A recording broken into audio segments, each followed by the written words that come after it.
Coming to you live from WBDB Studios in the vast unknown, we present another audio production. Where we last left off, Iago began his plan to turn Othello against Cassio during a night's watch. Welcome, Iago. We must to the watch. Not this hour, Lieutenant. 'Tis not yet 10 of the clock. Our general cast us thus early for the love of his Desdemona, who let us not therefore blame. He hath not yet made wanton the night with her, and she is sport for Jove. She's a most exquisite lady. And I'll warrant her fun of game. Indeed, she's a most fresh and delicate creature. Well, happiness to their sheets. Come, Lieutenant, I have a stoup of wine, and here without are a brace of Cyprus gallants that would fain have a measure to the health of Othello. Not tonight, good Iago. I have very poor and unhappy brains for drinking. I could well wish courtesy would invent some other custom of entertainment. Oh, they are our friends. But 1 cup, I'll drink for you. I have drunk but 1 cup tonight, and that was craftily qualified too, and behold, what innovation it makes here. I am unfortunate in the infirmity, and dare not task my weakness with any more. What, man? 'Tis the night of revels. The gallants desire it. Where are they? Here at the door. I pray you, call them in. I'll do it, but it dislikes me. For God, they have given me a rouse already. If I can fasten but 1 cup upon him, with that which he hath drunk tonight already, he'll be as full of quarrel and offence as my young mistress's dog. Now, my thick fool Roderigo, whom love hath turned almost the wrong side out, to Desdemona hath tonight caroused potations puddle deep, and he's to watch. 3 lads of Cyprus, noble, swelling spirits, that hold their honors in a wary distance. The very elements of this warlike isle have I tonight flustered with flowing cups, and they watch too. Now, amongst this flock of drunkards, am I to put our Cassio in some action that may offend the isle? But here they come. If consequence do but approve my dream, my boat sails freely with both wind and stream. On Iago's suggestions, Cassio and Montano. the former administrator of Cyprus, already flowing with wine, and to stop to partake in singing and fun at a local bar. For God, an excellent song. Good faith, the little one, not past the pint, as I am a soldier. Some wine, ho! Is your Englishman so expert in his drinking? Why, he drinks you with facility, your Dane dead drunk. He sweats not to overthrow your Almain. He gives your Hollander a vomit, and the next bottle can be filled. To the health of our General! I am for it, Lieutenant, and I'll do you justice. Oh, sweet England! Well, gods above all, there be souls must be saved, and there be souls must not be saved. It's true, good Lieutenant. For mine own part, no offense to the General, nor any man of quality, I hope to be saved. Oh, and so do I, Lieutenant. But by your leave, not before me. The lieutenant is to be saved before the ancients. Well, let's have no more of this. Let's do our affairs. Oh, forgive us our sins. Gentlemen, let's look to our business. Do not think, gentlemen, I am drunk. This is my ancient. This is my right hand, and this is my left. I am not drunk now. I can stand well enough and speak well enough. Excellent, well. Why, very well then, you must not think that I am a drunk. Is he often thus? 'Tis evermore the prologue to his sleep. And 'tis a great pity that the noble Othello should hazard such a place as his own second. Not I for this fair island. I do love Cassio well, and would do much to cure him of this evil. Help! Help! Hark with noise! You rogue, you rascal! What's the matter, Lieutenant? A knave! Teach me my duty! I'll beat the knave into a twig and bottle! Beat me! Dost thou prat, rogue?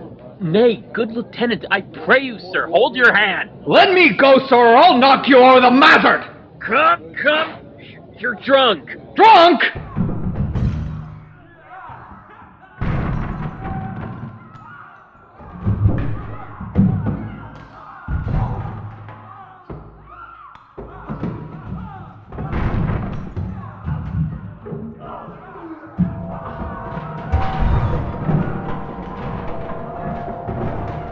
Who's that which rings the bell? Diablo, ho! The town will rise! God's will, Lieutenant, hold! You will be shamed forever! What is the matter here? I bleed still. I am hurt to the death. Hold for your lives. Hold, ho! Lieutenant Sir, Montano, gentlemen, have you forgot all sense of place and duty? Hold! The General speaks to you! Hold, for shame! Why, how now, ho! From hence arise this. Are we turned Turks? He that stirs next to carve for his own rage holds his soul light. He dies upon his action. Silence! That dreadful bell, it frights the isle from her propriety. What is the matter, master? Honest Iago, who began this? On thy love I charge thee. I do not know. Friends all but now, even now. How comes it, Michael, you are thus forgot? I pray you, pardon me. I cannot speak. The gravity and stillness of your youth the world hath noted, and your name is great in the mouths of wise censure. What the matter that you unlace your reputation thus and spend your rich opinion for the name of a knight brawler? Give me answer to it. Worthy Othello, I am hurt to danger. Your officer Iago can inform you while I spare speech, which is something now offends me. Now, by heaven, my blood begins, my safer guides to rule, and passion have my best judgment coiled. Essays to lead the way, give me to know how this foul rout began. Who set it on? And he that is approved in this offense shall lose me. Iago, who began it? General, Montano and myself being in speech, there comes a fellow crying out for help, and Cassio following him with determined sword to execute upon him. Sir, this gentleman steps into Cassio and entreats his pause. Myself the crying fellow did pursue, lest by his clamor, as it so fell out, he, swift of foot, outran my purpose. When I came back, for this was brief, I found them close together at blow and thrust, even as again they were when you yourself did part them. I know, Iago, thy honesty and love doth mince this matter, making it light. Cassio, I love thee, but never more be officer of mine. What's the matter? All's well now, sweeting. Come away to bed, sir, for your hurts. Myself will be your surgeon. Lead him off. Iago, look with care about the town and silence those whom this vile brawl distracted. Come, Desdemona, 'tis the soldier's life to have their balmy slumbers waked with strife. What, are you hurt, Lieutenant? I passed all surgery. Mary, heaven forbid! Reputation! I have lost my reputation! I have lost the immortal part of myself, and what remains is bestial. My reputation, Iago, my reputation. As I am an honest man, I thought you had received some bodily wound. There is more sense in that than in reputation. Reputation is an idle and most false imposition, oft got without merit and lost without deserving. You have lost no reputation at all, unless you repute yourself such a loser. What, man? There are ways to recover the general again. You are but now cast in his mood. a punishment more in policy than in malice, even so as one would beat his offenseless dog to affright of an imperious lion. Sue to him again, and he's yours. I will rather sue to be despised than to deceive so good a commander with so slight, so drunken, and so indiscreet an officer. Drunk, and speak parrot, and squabble, swagger, swear, and discourse fustian with one's own shadow? O thou invisible spirit of wine, if thou hast no name to be known by, let us call thee devil! What was he that you followed with your sword? What had he done to you? I remember a mass of things, but nothing distinctly. A quarrel, but nothing wherefore. Oh God, that men should put an enemy in their mouths to steal away their brains. But we should, with joy, pleasance, revel, and applause, transform ourselves into beasts? Why, but you are now well enough. How came you thus recovered? It hath pleased the devil drunkenness to give place to the devil wrath. One unperfectness shows me another, to make me frankly despise myself.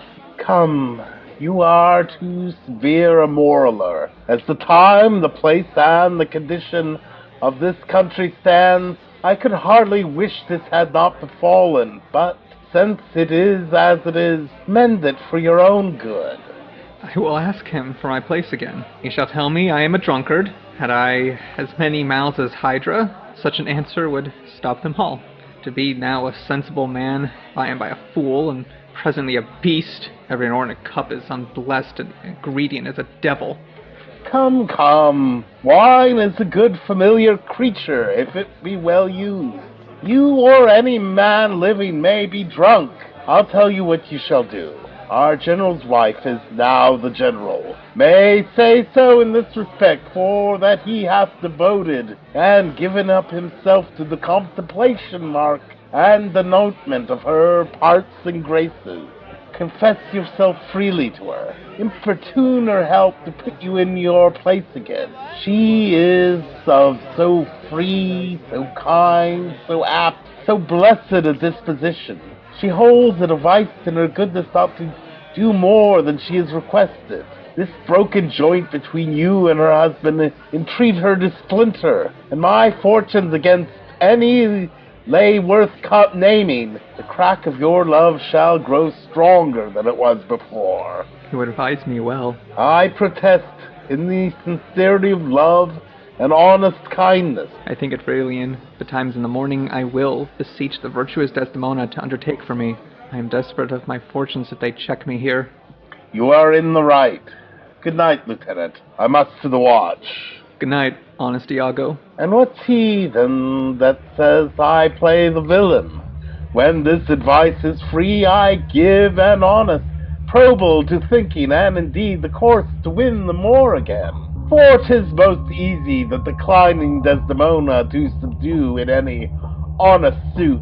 She's framed as fruitful as the free elements, and then for her to win the more, were it to renounce his baptism, all seals and symbols of redeemed sin. His soul is so enfettered to her love that she may make, unmake, do what she lists, even as her appetite shall play the god with his weak function.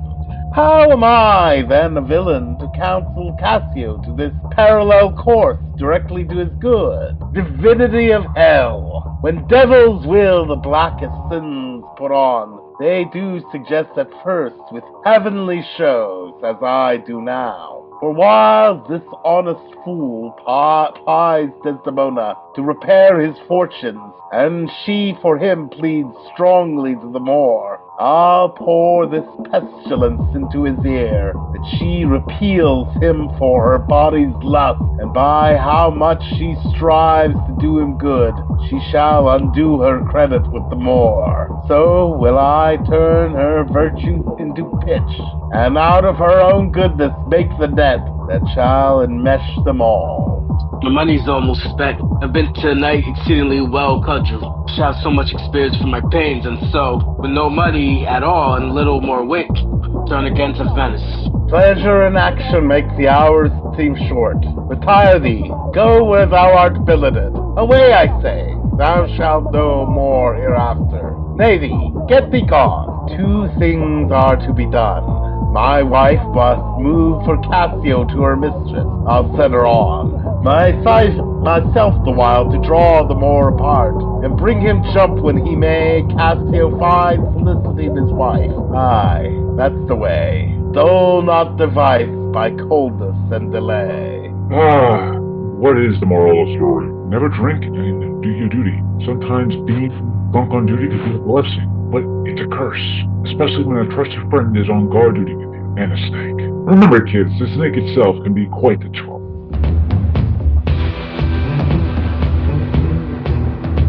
This has been a production of WBDB, now signing off.